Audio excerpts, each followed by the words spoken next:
एक ऐसे वक्त में जब टीवी स्क्रीन पर एक मशहूर फिल्म अभिनेता के बेटे को बेल मिली या नहीं मिली, किस वकील ने उनके लिए क्या दलीलें दी, कौन हंसा कौन रोया, किसने सेल्फी खिंचाई, इस पर बात हो रही है।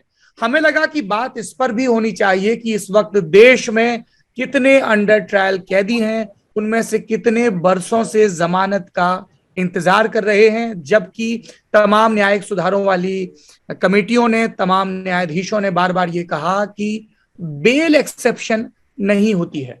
इसलिए हमने सोचा कि विस्तार से बात हो बेल या जेल पर, एक ऐसे केस के बहाने जिसमें सब लोग किसी ना किसी तरह से दिलचस्पी दिखा रहे हैं। ये तो एक कहानी है। दूसरी कहानी है हिंदुस्तान की सरहदों की निगहबानी की। जब पिछले बरस चीन से हमारी झड़प हुई, तब अचानक से हमारी सेनाओं को जरूरत महसूस हुई कि कुछ ऐसे हमारे पास संसाधन हो, कुछ ऐसे उपकरण हो, कुछ ऐसे टोही विमान हो, कैमरे हो, तकनीकी हो कि हम दुश्मन को दूर से दूर तक देख सकें। और अब भारत उस रक्षा जरूरत को पूरा करने वाला है। तो कौन सी खरीद है जो लगभग फाइनल हो चुकी है, और इस पूरी खरीद की प्रक्रिया में क्या क्या हुआ, ये दूसरी कहानी है। तीसरी कहानी है रविंद्रपुरी बनाम रविंद्रपुरी की। दो दो व्यक्ति एक ही नाम के, पर दो अलग अलग व्यक्ति कैसे अखाड़ा परिषद के अपनी अपनी अखाड़ा परिषद के अध्यक्ष बन गए। नरेंद्र गिरी की मृत्यु के बाद क्या रस्साकशी चल रही है, कौन से मंत्री हैं जो अभी भी मध्यस्थता की कोशिश कर रहे हैं। और फिर बात है चौथी कहानी की, जो आयुर्वेद हमारी जिंदगी में अब किस तरह के बदलाव ला रहा है, कैसे लोगों का उसकी तरफ रुझान बढ़ रहा है, उसके बारे में है। एक कहानी और है जिसमें हमारे देश के सैनिकों को या सेंसिटिव प्रोजेक्ट से जुड़े लोगों को टारगेट किया जाता है। एक साधारण सी दिखने वाली फ्रेंड रिक्वेस्ट आती है, किसी नेहा, किसी अंजलि, किसी पूजा की बातचीत होती है, अंतरंगता बढ़ती है, और जब तक वो संभल पाते हैं तब तक पता चलता है कि वो एक जासूसी के, आईएसआई के द्वारा चलाए गए नेटवर्क के शिकार हो चुके हैं। ये नेटवर्क कैसे चलता है, कैसे जवानों को और दूसरे लोगों को ट्रैप करता है। आप सोच रहे होंगे कि नेता नगरी में आज ये सब क्या बातें हो रही हैं। ये लाइनअप नेता नगरी का नहीं है, ये इस हफ्ते आ रही इंडिया टुडे हिंदी मैगजीन का है। इस मैगजीन में आपको देश के तमाम मुद्दों पर विस्तार से आलेख मिलेंगे। अगर आप ये मैगजीन पढ़ना चाहते हैं तो अपने नजदीकी न्यूज स्टैंड पर जाएं और जरूर मांगें अपनी इंडिया टुडे हिंदी की कॉपी। और इस मैगजीन के बारे में, इस इशू के बारे में आपकी क्या राय है, हमें जरूर बताएं। आपको मैगजीन में ब्यौरे मिल जाएंगे। अगर आप ऑनलाइन पढ़ना चाहते हैं, मैगजीन को अभी पढ़ना चाहते हैं, तो आपको नेता नगरी के डिस्क्रिप्शन में सबसे ऊपर लिंक मिल जाएगा, जिस पर आप क्लिक करेंगे तो लेटेस्ट इशू को आप एक कम कीमत पर ही डाउनलोड कर सकते हैं। खासतौर पर जो विदेश में बैठे लोग हैं, जिन तक इंडिया टुडे हिंदी नहीं पहुंच पाती, उनके लिए भी ये सुविधा है। जो देश में बैठे लोग हैं और मोबाइल किस्म के लोग हैं, उनके लिए भी ये सुविधा है। इंडिया टुडे हिंदी मैगजीन के बारे में आपकी प्रतिक्रियाओं का बतौर संपादक के तौर पर मुझे इंतजार रहेगा। चलिए अब इस सूचना को यहीं पर विराम देकर बढ़ाते हैं उस कार्यक्रम को जिसका शीर्षक देखकर आप यहां तक आए हैं। नेता नगरी के इस सत्र में हम बात करेंगे प्रशांत किशोर के गोवा में दिए बयान की, तृणमूल कांग्रेस की नई नवेली सक्रियता की, जिसमें कभी उत्तर प्रदेश तो कभी बिहार तो कभी गोवा तो कभी किसी और राज्य के किसी पुराने अक्सर कांग्रेसी नेता के टीएमसी ज्वाइन करने की खबर आती है। टीएमसी का गोवा प्लान क्या है, और उससे भी पहले प्रशांत किशोर का पॉलिटिकल प्लान क्या है। क्या उन्होंने कांग्रेस से सारे नाते खत्म कर लिए हैं? क्या अब वो किसी को राजनीतिक सलाह नहीं देंगे? क्या वो सिर्फ अपनी ही राजनीतिक यात्रा पर आगे बढ़ेंगे? उनके और टीएमसी के बीच किस तरह की समझदारी की बातें सामने आ रही हैं, इन पर विस्तार से बात करेंगे। बातचीत करने के लिए हमारे साथ फिल वक्त जुड़े हैं आउटलुक मैगजीन से जुड़े हुए वहां के डिप्टी पॉलिटिकल एडिटर विकास पाठक। आप इनको पहले भी देख चुके हैं, तब इनका परिचय अलग होता था, तब ये प्रोफेसर हुआ करते थे क्योंकि ये एशियन कॉलेज ऑफ जर्नलिज्म में पढ़ा रहे थे। Now he is back to journalism, back to the active reporting वाला पार्ट। दूसरे मेहमान हमारे साथ जुड़ेंगे आपके दुलारे इंडिया टुडे ग्रुप से जुड़े हुए राहुल श्रीवास्तव जी। विकास जी, बहुत बहुत स्वागत है, एक अरसे के बाद आप आ रहे हैं। सबसे पहले तो आप मुझे ये बताइए, we will definitely discuss Prashant Kishor plan, but I want to know the kind of dent his statement has given to any slim revival hope of Congress. जो उन्होंने बोला ना कि ये बड़े मुगालते में रहने वाले लोग हैं। अच्छा, कोई ऐसे व्यक्ति बोले तो अच्छा आदमी कहेगा यार इनकी कांग्रेस से मुखालफत होगी इसलिए बोल दिया, तो जब वो तस्वीरें आती हैं जिसमें प्रशांत किशोर सोनिया गांधी, राहुल, प्रियंका से मिल रहे हैं, बातचीत की खबरें आ रही हैं, फिर कुछ ज्वाइनिंग होती है Kanhaiya Kumar and company type की, तो कहा जाता है कि ये सब भी प्रशांत किशोर की न्यू डिजाइन का हिस्सा है। लेकिन फिर प्रशांत किशोर ही पब्लिक में आके ये बात कहते हैं। कई लोग इसको सिर्फ गोवा के कंटेक्स्ट में पढ़ने की बात कर रहे हैं कि वहां पे their first job is to discredit Congress as the principal opposition party in front of BJP, और तभी उनका काम बनेगा। How do you look at it Vikas Pathak साहब? देखिए, दो तीन चीजें। एक तो प्रशांत किशोर ने जो कहा, टेक्निकली मुझे नहीं लगता कि बहुत ज्यादा वो गलत असेसमेंट है, क्योंकि बीजेपी अभी बहुत जल्दी बहुत ज्यादा गिर जाए उसकी संभावना कम है। थोड़े बहुत इलेक्टोरल रिवर्सल्स होंगे, थोड़े बहुत गेन्स होंगे, लेकिन अभी ये क्रिटिकल मास जो है वो भाजपा ने पार कर लिया है, और ये 2014 से पार हो रखा है और शायद आगे भी कई साल पार रहे। जहां तक इसकी बात है, आपने पूछा प्रशांत किशोर जी की, तो हाँ, बीच में ऐसा 3-4 महीने पहले लगा था कि वो एक तरह का सूत्रधार बन रहे हैं, जहां वो विभिन्न ऑपोजिशन पार्टीज को एक साथ लेके आएंगे। तो कभी वो तृणमूल के साथ तो थे ही, उसके बाद वो कभी मिल रहे थे कांग्रेस के लीडर्स से, कभी किसी और से। लेकिन अभी जो लग रहा है पिछले कुछ वक्त से, अगर आप ध्यान करें तो लखीमपुर खीरी के बाद भी उन्होंने एक स्टेटमेंट दिया था जिसमें बोला गया था कि अगर कांग्रेस सोचे कि एक वन ऑफ इंसिडेंट से कोई रिवाइवल हो जाता है तो वो बहुत बड़े मुगालते में है। तो अभी एक कंसिस्टेंसी कुछ दिनों से आ रही है, जिससे मुझे लगता है कि अब उनका रोल फॉर द मोमेंट ये नहीं है कि वो विभिन्न विपक्षी दलों को एक साथ लाएं और स्पेशली कांग्रेस को फलक्रम बनाते हुए। अभी जो तृणमूल की स्ट्रेटेजी लग रही है वही प्रशांत किशोर की स्ट्रेटेजी लग रही है, और तृणमूल की जो स्ट्रेटेजी एट प्रेजेंट है वो है एक्सपेंशन आउटसाइड बंगाल। वो बहुत क्लियर है, और उस स्ट्रेटेजी को अगर आप देखेंगे तो उसमें कई सारे आपको पहलू दिखाई देंगे। जैसे कि एक है गोवा की बात आपने की, ममता बनर्जी गोवा कल पहुंची थी, तो एक स्ट्रेटेजी का पार्ट ये लगता है कि तृणमूल क्या करना चाह रही है कि जो पुराने कुछ लीडर हैं और ज्यादातर जो कांग्रेस से हैं, बंगाल में वो भाजपा से पोच कर रही है, जो भाजपा के लोग हैं, बाहर वो ज्यादा कांग्रेस से कर रही है। और जो गोवा की स्ट्रेटेजी लग रही है वो ये है कि गोवा छोटा राज्य है, कोई बहुत बड़ा कॉम्प्लेक्स राज्य नहीं है। वो वैसी स्ट्रेटेजी है जैसे आम आदमी पार्टी की दिल्ली में थी। अगर गोवा में आप एक भूतपूर्व मुख्यमंत्री, जो पूर्व मुख्यमंत्री और बहुत बार एमएलए रहे, ऐसे व्यक्ति को कांग्रेस से अगर आप ले आते हैं तो उम्मीद है कि उनका एक पर्सनल छोटा सा बेस जरूर होगा। तो छोटे राज्य में जहां आबादी कम है, आप एक इस्टेब्लिश्ड लीडर को लाके ये उम्मीद कर सकते हैं कि आपका वोट परसेंटेज बढ़ जाए, और वो इतना बढ़ जाए कि आप वहां एज अ पॉलिटिकल फोर्स अपने आप को प्रोजेक्ट कर सकें। तो मुझे लगता है वो स्ट्रेटेजी क्लियर है, गोवा में साफ दिखाई देती है। इसका डैमेज भी कांग्रेस को हो सकता है, पता अगर आप वैसे देखें तो। लेकिन स्ट्रेटेजी अब ममता बनर्जी की ये नहीं है कि कांग्रेस जो है वो एक तरह की रीढ़ की हड्डी बनेगी और कांग्रेस के इर्द गिर्द बाकी रीजनल पार्टीज आएंगे और बीजेपी को हराएंगे। अभी की स्ट्रेटेजी ये है कि हमें एक्सपैंड करना है, चाहे वो गोवा में हो, चाहे त्रिपुरा में हो, चाहे कहीं और हो। एक्सपैंड करने की हमें कोशिश करनी है, और कांग्रेस को अपना रास्ता जो है खुद देखना पड़ेगा। मैं आपको ये भी बता दूं सौरभ के, मेरी बात हो रही थी एक व्यक्ति से तृणमूल में, तो उन्होंने मुझे ये बताया कि देखिए दिक्कत कहाँ आ रही है, जो शायद कई विपक्षी दलों को आएगी, वो मैंने अपनी एक स्टोरी में लिखा भी। वो ये है कि विपक्षी दलों का, जैसे तृणमूल का भी और हो सकता है आरजेडी का भी, आज की तारीख में मानना एकदम क्लियर है कि भारत में दो तरह की सीटें हैं जो लोकसभा में जाती हैं। एक वो राज्य हैं जैसे मान लीजिए राजस्थान, मध्य प्रदेश, छत्तीसगढ़, हरियाणा, हिमाचल, उत्तराखंड, ऐसे करके कुछ राज्य हैं जहां पे एकदम कांग्रेस वर्सेस बीजेपी है, कोई तीसरा दल वहां पे नहीं है। तो कांग्रेस वर्सेस बीजेपी जब फाइट हो रही है, रीजनल पार्टीज का ये असेसमेंट होता जा रहा है, तो लोकसभा में कांग्रेस उस पैटर्न को बुरी तरह हार जाती है। मान लीजिए 125 से 130 ऐसी सीटें हैं जहां पे दोनों का आमने सामने का मुकाबला है, तो वहां पे कांग्रेस शायद 10 भी नहीं पाती, 3 या 4 सीट या 2 सीट 5 सीट पाती है, और बीजेपी के खाते में सारी सीट आ जाती हैं, जो बीजेपी को हेड स्टार्ट देती है।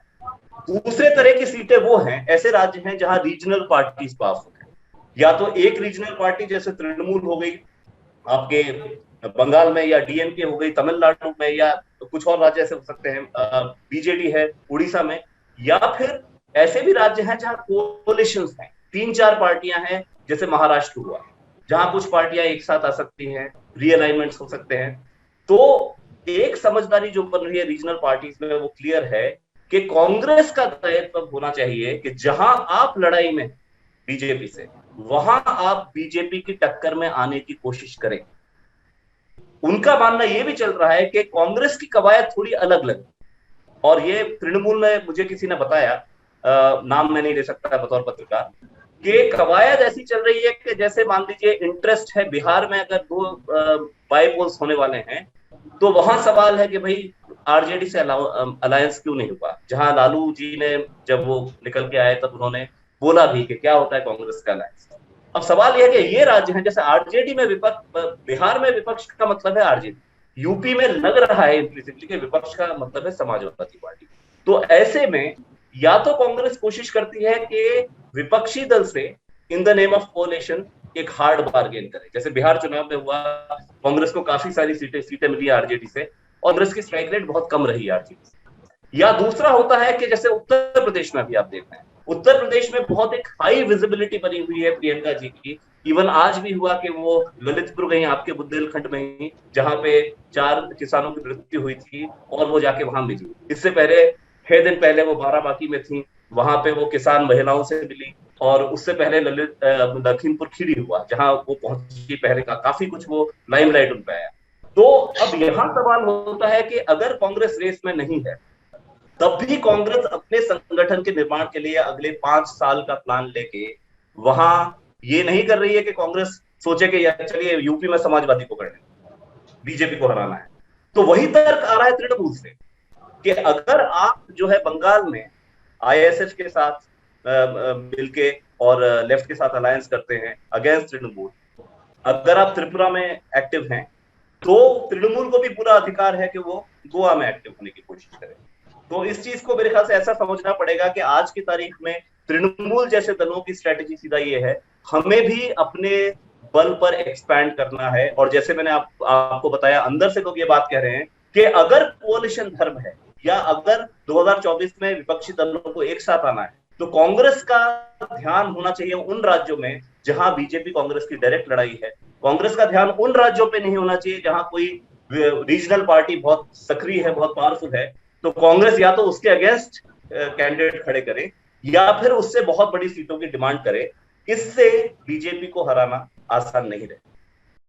ये कांग्रेस पर तो चर्चा पहले भी हुई है, आगे भी होती रहेगी।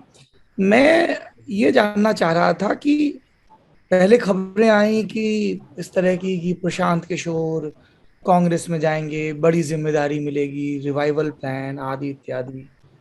अब दिख रहा है कि वो ममता बनर्जी का दौरा करवा रहे हैं गोवा में। तो क्या बदल गया, कहाँ गरारी फंस गई? देखिए, अब ये तो प्रशांत किशोर बेहतर जानते होंगे एग्जैक्ट रीजन क्या है, लेकिन ये जैसे मैंने बताया कुछ टाइम से चल रहा मैं है। ये जानना चाह रहा हूँ कि पॉलिटिकल कॉरिडोर्स में क्या बातें चल रही हैं। प्रशांत की तो प्रशांत ही जानेंगे। पॉलिटिकल कॉरिडोर्स की सीधी बातें ये हैं जो आज समझ में आ रहा है कि कांग्रेस जिस दिशा पे अभी है वो दिशा नहीं लग रही कि जिससे क्विक रिवाइवल होने की संभावना है। अभी स्ट्रगल काफी ज्यादा है कांग्रेस के आगे, और उसमें 3-4 तरह की दिक्कतें चल रही हैं कांग्रेस के विद इन। अभी आपने देखा कि कई सारे लोग कांग्रेस छोड़ के जा रहे हैं, कई सारे लोग कांग्रेस के भीतर जो हैं उनको डिसेंटर के नाम से बताया जा रहा है। कांग्रेस के एक सर्विंग मुख्यमंत्री अमरिंदर सिंह कुछ टाइम पहले कांग्रेस छोड़ गए। कांग्रेस के लोग भाजपा भी जा रहे हैं, तृणमूल भी जा रहे हैं छोड़ के। तो अभी की जो स्थिति है, और जैसे लग रहा है कि एक तरह का जैसे कांग्रेस का हाई कमांड एक नई दिशा में पार्टी को ले जाना चाह रहा है, जहां यंग एक्टिविस्ट लाना, अभी कुछ लोग लेफ्ट बैकग्राउंड से आए, और शायद ऐसा प्लान है कि संगठन को नए सिरे से बनाया जाए, चाहे उसमें 2 साल लगे, चाहे 4 साल, चाहे 5 साल। It does not seem to be a fight which is a T20 match. It seems that the Congress is trying to play a test match. अब ऐसे में आप देखिए तो प्रशांत किशोर जैसे हैं, उनको भी आप वैसे ही देखिए, वैसे पॉलिटिकल एनालिस्ट है, पॉलिटिशियन नहीं है सच, बीच में उन्होंने ज्वाइन की है पार्टियां, लेकिन उनको भी आपको वैसे ही देखना पड़ेगा जैसे आप अन्य कांग्रेस के लोगों को देख रहे हैं जो कांग्रेस छोड़ के जा रहे हैं। कि किसी भी पॉलिटिशियन के लिए इंपॉर्टेंट होता है कि अगर मान लीजिए आप राजनीति में सक्रिय होना चाह रहे हैं, तो आप देखेंगे अगले चुनाव में क्या संभावनाएं बनती हैं।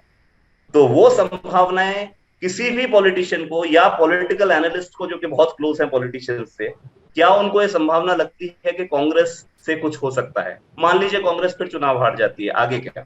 ये सवाल आता है। लेकिन जैसे शायद आप लोगों ने ही, मेरे अगर मैं गलत नहीं हूँ, एक स्टोरी की थी कि जिसमें वोटर लिस्ट में प्रशांत किशोर का नाम बंगाल पे आ गया था, शायद आप ही लोगों ने की थी। तो एक संभावना ये भी है कि तृणमूल तो बंगाल में स्ट्रांग है, कांग्रेस कहीं भी जीते या हारे, लेकिन आज की तारीख में दिखाई दे रहा है कि after the election Trinamool strengthen होती जा रही है बंगाल में, और वही नहीं, बीजेपी बंगाल में टूटती जा रही है, धीरे धीरे करके लोग छोड़ते जा रहे हैं। तो ये समझ में आ रहा है सबको कि बंगाल में जरूर तृणमूल मोस्ट प्रोबेबली लोकसभा में भी काफी ठीक ठाक करेगी। और अगर उसके बाद भाजपा की सरकार दोबारा आती है, कोई विपक्षी कोalition नहीं आता, तो ऑप्शंस क्या बचते हैं? तो ऑप्शन अगर आप तृणमूल के साथ अगर है, तो बंगाल से तो अगर वहां सीटें आएंगी, राज्यसभा का भी टेक्निकली दरवाजा खुला हो सकता है। तो इसलिए मेरे हिसाब से इसको ऐसे देखना चाहिए। उनके मन में क्या क्या जा रहा है, क्या चल रहा है, प्रशांत किशोर को कहना मुश्किल है, लेकिन जनरली राजनीतिक सर्कल्स में, पॉलिटिकल सर्कल्स में एक ऐसा बिलीफ है कि कांग्रेस की प्लानिंग अभी थोड़ी लॉन्ग टर्म लग रही है, वो इमीडिएटली जीत वाली प्लानिंग नहीं लग रही। लॉन्ग टर्म में क्या होता है, क्या संगठन कांग्रेस का रिवाइव हो सकता है किसी दिन हो जाए, हो सकता है ना भी हो पाए, लेकिन सर्टेनली अभी की एक्टिविटीज से ऐसा लग नहीं रहा कि, क्योंकि अगर मैं आपको सौरभ बताऊं, अगर इमीडिएट जीतने का वो होता, तो कांग्रेस की स्ट्रैटेजी मेरे हिसाब से शायद ये होती कि जो आपके चीफ मिनिस्टर्स हैं या जो आपके स्ट्रॉन्ग रीजनल लीडर्स हैं, उनके हाथ में आप पूरी कमान उनके राज्यों की दे दें, जिससे कि उन राज्यों में आप अच्छा परफॉर्म करें और 4-5 राज्य ऐड करते करते आपकी लोकसभा टैली ठीक ठाक हो जाए। लेकिन वो स्ट्रैटेजी अभी लग नहीं रही है। अब अभी लग रही है स्ट्रैटेजी के नए सिरे से संगठन बिल्डिंग कर, उसको शायद एक आइडियोलॉजिकल दिशा भी देना। मैं आपको सौरभ ये भी बता दूं कि मैंने बात की थी ललितेश त्रिपाठी से, जिनको मैंने कोट भी अपनी पिछली स्टोरी में किया है, जिन्होंने एक कारण अपना कांग्रेस छोड़ने का जो बताया ऑन रिकॉर्ड जो कारण है, उन्होंने कहा कि 4 जनरेशन से उनका परिवार जो है वो कांग्रेस के साथ रहा है। कमलापति त्रिपाठी जो मुख्यमंत्री थे यूपी के, उनके ग्रेट ग्रैंडसन है, सब जानते हैं। उन्होंने बताया मुझे कि एक तरह का वर्ल्ड व्यू जो है उसके लिए कांग्रेस जानी जाती थी, कि अम्ब्रेला पार्टी टाइप का वर्ल्ड व्यू है। उनका मानना था कि एक पर्टिकुलर विचारधारा से लोग अब कांग्रेस के अंदर भारी मात्रा में आने शुरू हो गए हैं।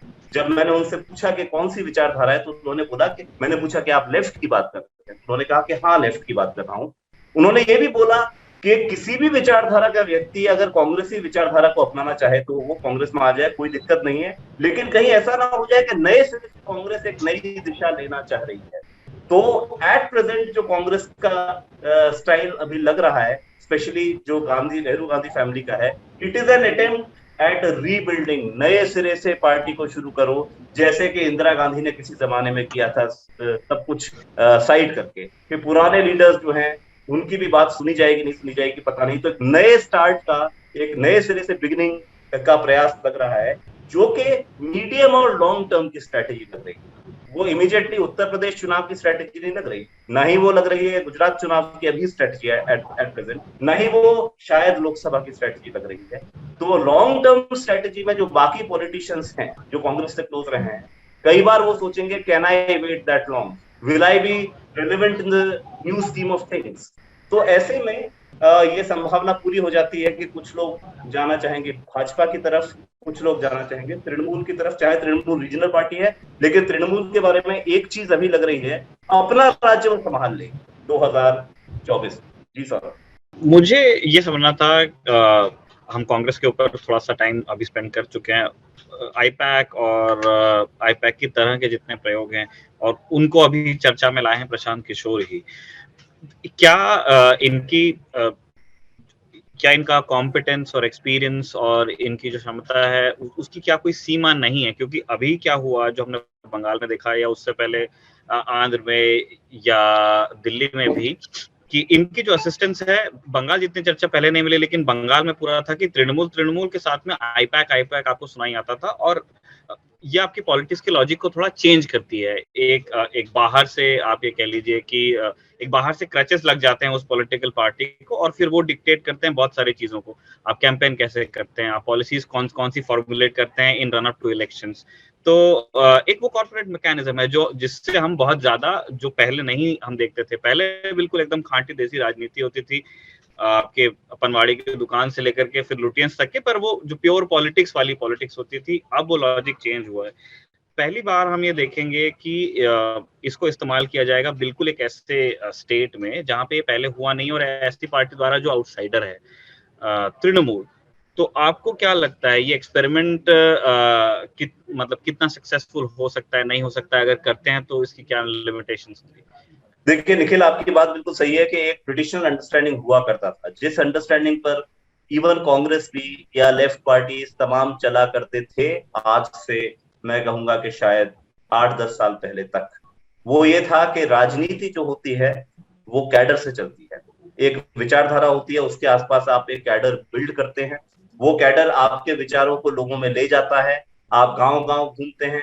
एक जमाने में जनसंघ में भी होता था कि जैसे आडवाणी जी बोलते थे कि मैंने साइकिल पे बहुत घूमा है, या वाजपेयी जी, या आडवाणी जी बोला करते थे कि देश का शायद ही कोई हिस्सा हो जहां मैं 2-3 बार जहां विजिट न किया हो। ये मैं आपकी बात बिल्कुल मान रहा हूँ। एक चेंज आया है जिसने ये पूरा का पूरा कंफ्यूजन कह लीजिए, एक रीथिंकिंग लाया है पॉलिटिकल प्लेयर्स के अंदर।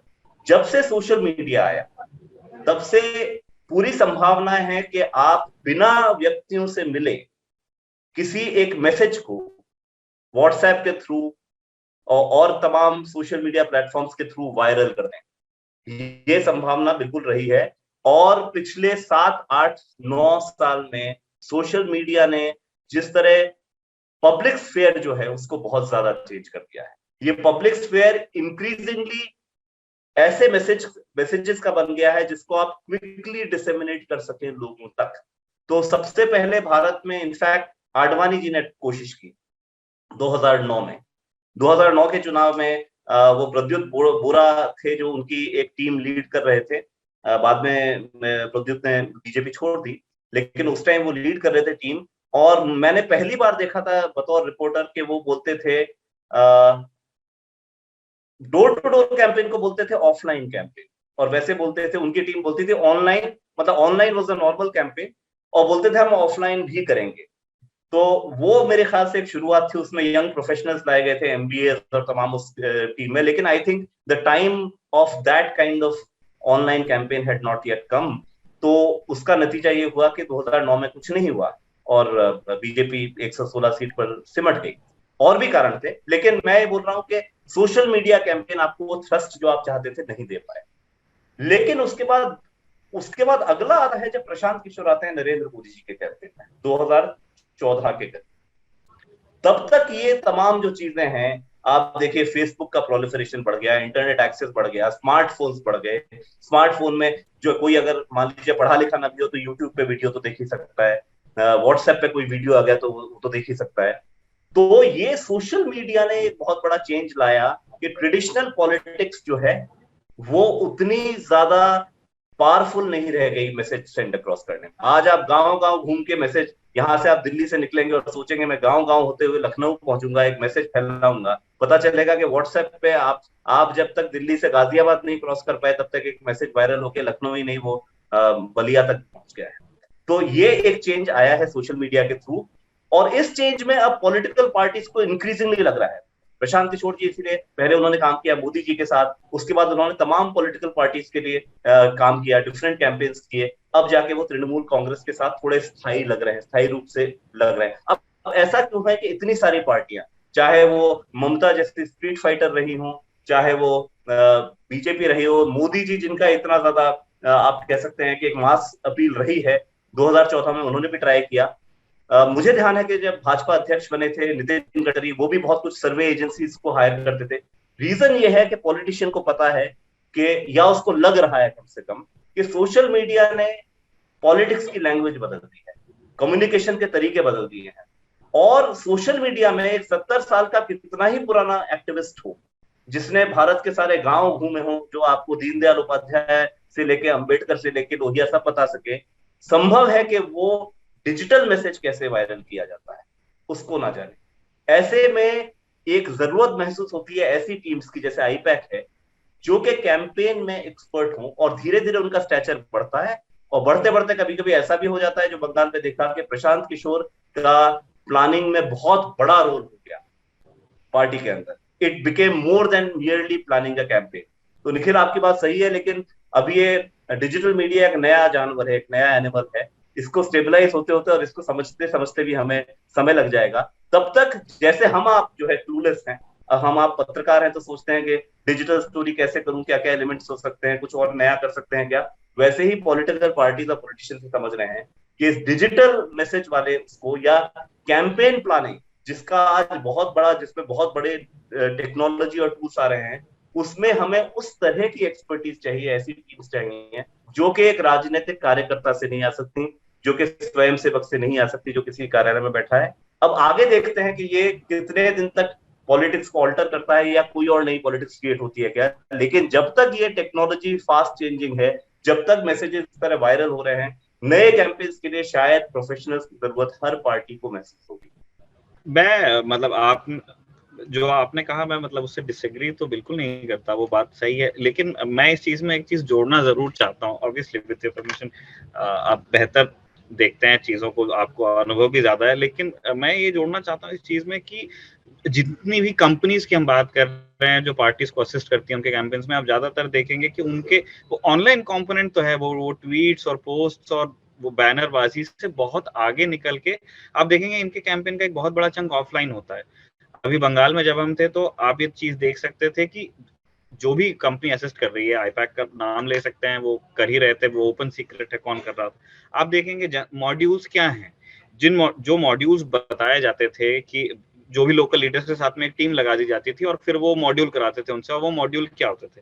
मॉड्यूल जनसंपर्क के लिए या तो कोई रैली होगी, या तो जन समर्थन जताने के लिए कोई और उनका डोर टू डोर कैंपेन होगा, किसी स्कीम के रजिस्ट्रेशन के लिए वो लोग टेबल वहां रख देंगे, और वो आपको मालूम है कि विशुद्ध रूप से उस स्कीम की घोषणा ही इलेक्शन के पहले हुई। अब क्योंकि वहां पे गवर्नमेंट पार्टी और वो जो कंपनी थी जो असिस्ट कर रही थी वो इन टैंडम काम कर रहे थे, इसीलिए उस तरह की स्कीम का ऐलान हो जाता है। वो देखते हैं नई फीडबैक है, वो जाकर के एक वहां पे टेबल लगा देते हैं कि अच्छा ठीक है रजिस्ट्रेशन करते रहो उसका।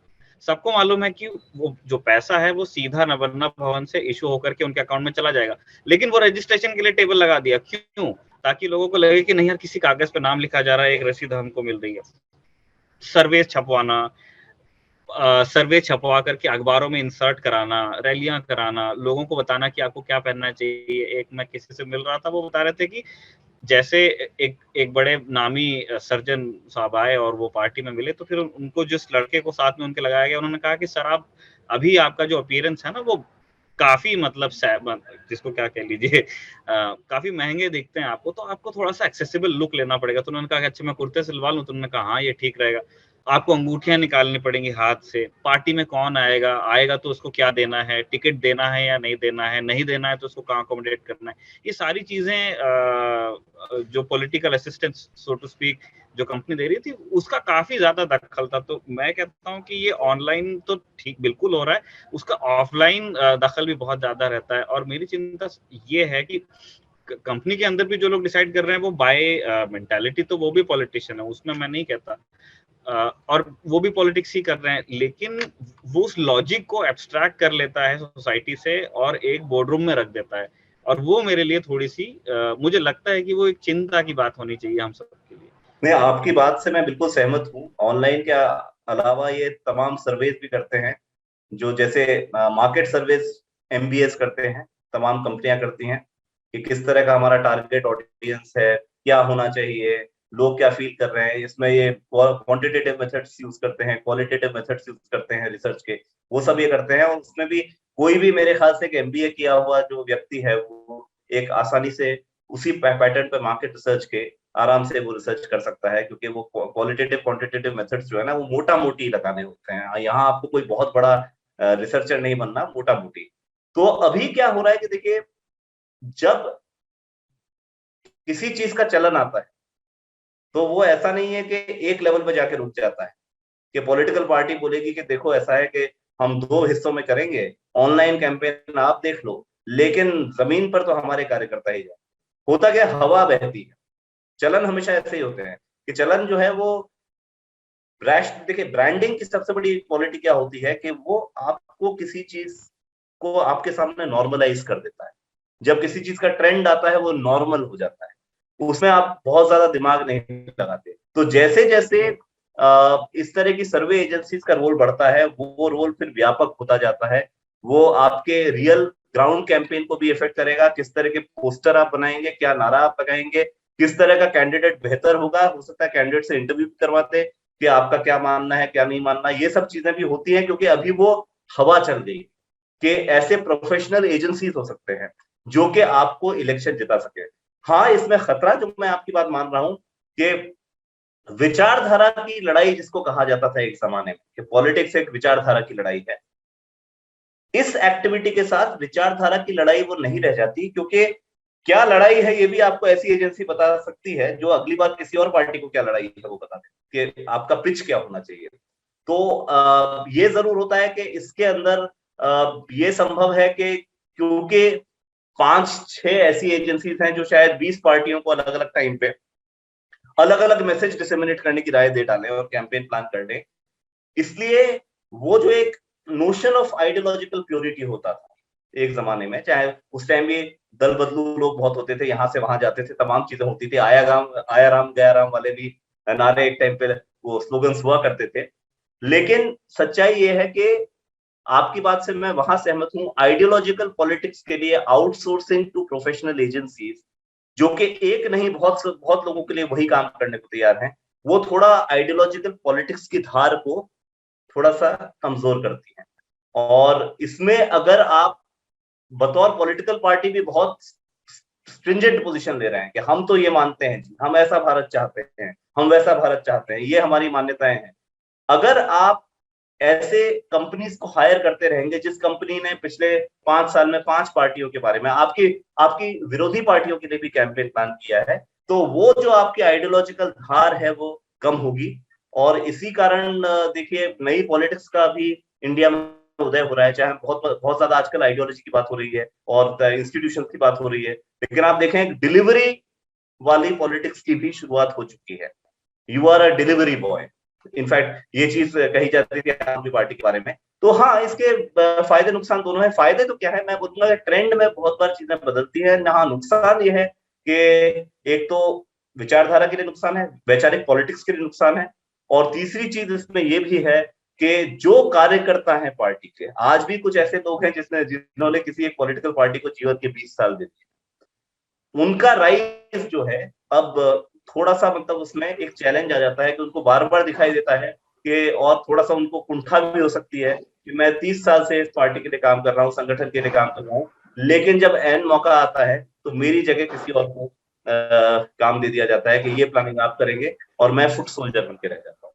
तो ये तमाम उसमें दिक्कत होती है। राहुल जी, पावर कॉरिडोर्स में दाखिल होने से पहले फोन जमा करवाया जाता है, पर खबरें तो कुछ आप भी जमा करके लाए होंगे लौटते हुए। हाँ, प्रधानमंत्री G20 और COP26 के लिए गए हैं और वहां पे भारत की तरफ से COP20 यानी क्लाइमेट चेंज पे जो कॉन्फ्रेंस है, उस पे सरकार ने अपना एक रुख तैयार कर लिया है। एक बुकलेट निकाली जाएगी जिसमें 4 बेसिक थीम है: टेम्परेचर, मिटिगेशन, फाइनेंसिंग और रिस्पॉन्सिबिलिटी। भारत का साफ कहना है कि साहब 1751 से जिन अमीर देशों ने कई 100 बिलियन टन जो कार्बन एमिशन किया है और विकास की एक बहुत ऊंची सीढ़ी पे बहुत ऊपर पहुंच गए हैं, अब वो कहते हैं कि साहब आज से अब हम तय कर लेते हैं कुछ सालों में कि नेट जीरो पे आ जाते हैं, यानी सब जीरो एमिशन करेंगे। तो भारत कह रहा है कि साहब आप विकास की सीढ़ी चढ़ चुके हैं, तो आप सबसे बड़े पोल्यूटर थे दुनिया के, यानी जो पूरे दुनिया का हिस्सा उसका करीब 8वां हिस्सा जो है अमेरिका कर चुका है अभी तक, और वो कहता है कि साहब अब हम बराबरी पे आ जाते हैं। तो इंडिया का कहना है कि पहले पोल्यूटर पे करेगा, यानी आप नेगेटिव पे चलिए, आप नेगेटिव पोल्यूशन करिए, यानी जितना स्थिति है उससे पीछे जाइए, फिर हमको कहिए जीरो पे आए। तो भारत की तरफ से एक पुरजोर कोशिश होगी कि एक क्लाइमेट जस्टिस का कॉन्सेप्ट लॉन्च किया जाएगा, कि क्लाइमेट जस्टिस का मतलब यह है कि अमीर देश जो है उनकी ना चले, और जो गोल पोस्ट चेंज करते रहते हैं, कभी कहते हैं कि 1.5 डिग्री होना चाहिए, कभी 2 डिग्री, तो ये इस पे एक भारत की तरफ से मजबूत पक्ष रखा जाएगा।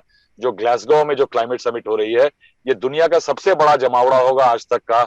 क्लाइमेट चेंज से दुनिया को 2 डिग्री से कम करने का टेम्परेचर को जो बढ़ रहा है।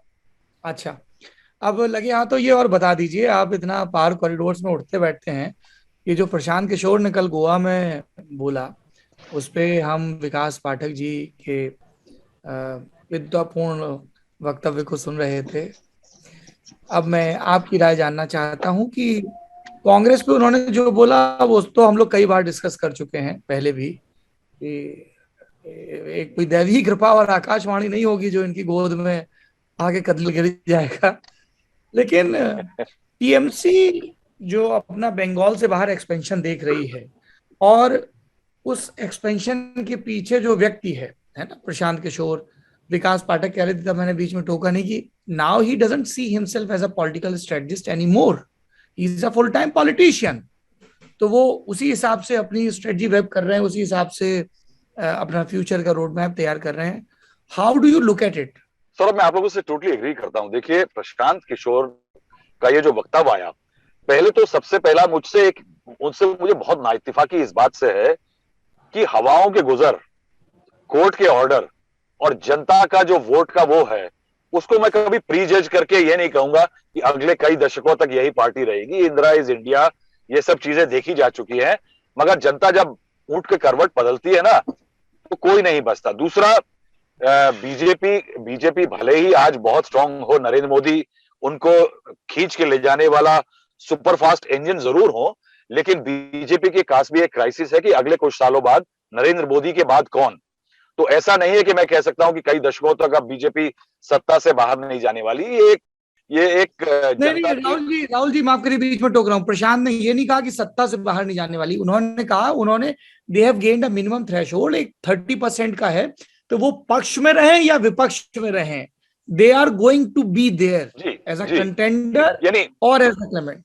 हाँ, लेकिन इवन दैट, वो भी यानी मेरा कहने में सत्ता का मतलब सत्ता नहीं, यानी वो एक पावर सर्कल की, पावर की पोजीशन की पार्टी जो है, उसको कहना मैं अभी मैं उसको कभी भी नहीं कहूंगा। क्योंकि ये बहुत, जो पब्लिक का देखिए मूड देखिए, कहां से 2009 के चुनाव से आज 2019 में जब आपने देखा, तो 10 सालों में कितना पलट गया। यानी एक दशक में हम कह रहे हैं कि कांग्रेस एक असेंडेंस पे 2009 में, और 2019 में हम कह रहे हैं कि कांग्रेस लगभग लुप्त होने के कगार पे।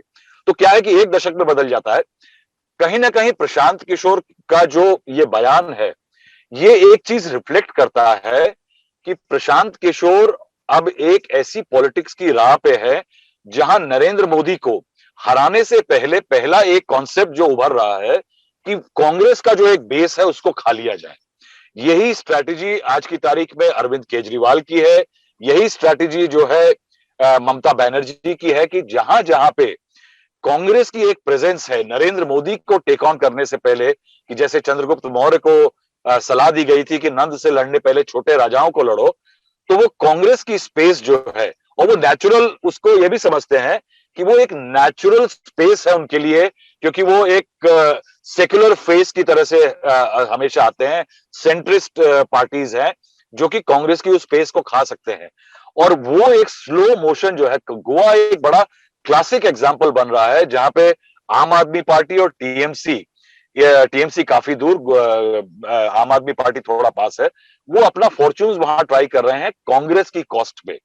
और यही आप देखिएगा, जिस तरह से कांग्रेस एक क्राइसिस से दूसरी क्राइसिस से पंजाब में जा रही है, वहां आम आदमी पार्टी की का जो प्रेजेंस है, वो उस स्पेस को खाने की कोशिश हो रही है। तो मैं ये कहूंगा कि एक तरफ Prashant Kishor definitely is now acting as a politician. वो किसी पॉलिटिकल पोलस्टर या पोल स्टैटिस्टिशियन या स्ट्रैटेजिस्ट की तरह से नहीं, उनकी यानी वो स्ट्रैटेजी बनाते हैं लेकिन स्पेसिफिक पार्टी के लिए। तो ये कहना कि वो बहुत बड़े पॉलिटिकल लीडर हो गए, जब तक वो पॉलिटिक्स में आकर के कहीं कोई पदवद नहीं ले लेते तब तक ठीक है, लेकिन पोल स्ट्रैटेजी की जगह अब वो पॉलिटिकल पार्टी की स्ट्रैटेजी की तरफ ज्यादा मुड़ चुके हैं। निखिल आज सोच रहे हैं, ब्रो वैसे तो कभी कभी पूरी बहस कर लेते हो और अगला सेशन भी शुरू हो जाता है, और आज हर सवाल के बाद निखिल, नहीं ब्रो मैं बदल गया हूँ ब्रो, अब ये मेरा नया अवतार है, यंग वॉइसेस, देखिए नोट्स पार्टियों में और सुनी जाए ना सुनी जाए, पर नेता नगरी में तो यंग वॉइसेस सुनी जानी चाहिए भाई। तो निखिल, मैं आपसे जानना चाहता हूँ, जी, आप इस पूरे अफेयर पे क्या सोचते हैं? Can TMC replace Congress as the national alternative और द चैलेंजर? देखिए नेशनल ऑल्टरनेटिव के वो जो दो शब्दों का एक फ्रेज है उसके पहले नेशनल लगा हुआ है। तो फॉर गुड और बैड कांग्रेस ने अभी तक के इस चीज को मतलब या तो अर्न किया है या तो अरेंज किया है, दोनों तरह से पार्टीज काम करती हैं कि वो एक नेशनल पार्टी है ना। वो प्रेजेंस के हिसाब से भी एक नेशनल पार्टी है, अभी इलेक्टोरली नहीं बची लेकिन प्रेजेंस के हिसाब से नेशनल पार्टी है तो सही। और उनके पास एक नेशनल प्लैंक भी होता है, वो उनकी सारी बातें नेशनल लेवल की होती हैं। वो अटैक करेंगे तो मोदी को करेंगे, इंडिया पाकिस्तान के बीच में क्या होगा, मतलब उस कैनवस पे सोचते हैं, उस कैनवस पे बोलते हैं। अभी उतने रेलेवेंट बस नहीं रहे, ये उनकी कमी है। तृणमूल को अभी वेस्ट बंगाल की एक पार्टी जिसने एक स्टेट इलेक्शन में बहुत अच्छा किया है, 2 इलेक्शन में लगातार, वो कुछ सांसद चुन करके भेज देती है, वो भी एक ही राज्य से होते हैं। वहां से निकल के एक नेशनल प्लान उनको बनाना पड़ेगा, क्योंकि अब जैसे गोवा में उनके सामने यही प्रॉब्लम आने वाली है, क्योंकि वहाँ जो गोवंस हैं या तो वो अपने जो उनका कल्चर है वो कोंकणी लोग हैं या मराठी बोलते हैं, तो उनको एक बंगाली लोग आकर के कैसे कन्विंस करेंगे? जैसे आज उन्होंने ममता बनर्जी जानने के ने लिए कहा। हमने राजदीप को बुलाया है। राजदीप हाँ, के वो चेहरे पे बेहतर वो बता एक पाएंगे। that grin was there ना, oh now you're talking about my state, you're giving ज्ञान in front of me about my state, come on kid. Yes, मैंने Nikhil, पूछा please कि continue. माफ हो, मतलब अगर ऐसा बिल्कुल हो रहा है तो Nikhil, please मतलब continue, then we हाँ, go to Rajdeep. मैं कह रहा था जैसे उन्होंने अभी उन्होंने ममता बनर्जी आज लेंडर पेस को जब वहां ये किया गया, इंडक्ट किया गया पार्टी में, उनके हाथ में झंडा दिया गया, तो ममता बनर्जी के एक स्टेटमेंट की चर्चा हो रही थी कि दिल्ली की बुलिंग मैं बंद करवा दूंगी, है ना। तो दिल्ली की बुलिंग वो बंद करवाएंगी, तो वो गोवंस को कैसे कन्विंस करेंगी? या कल को मान के चलिए ममता बनर्जी फॉर एग्जाम्पल तमिलनाडु चली जाती हैं, तो वो तमिल लोगों को कैसे कन्विंस करेंगे कि अब वो बुलिंग कलकत्ता से नहीं होगी?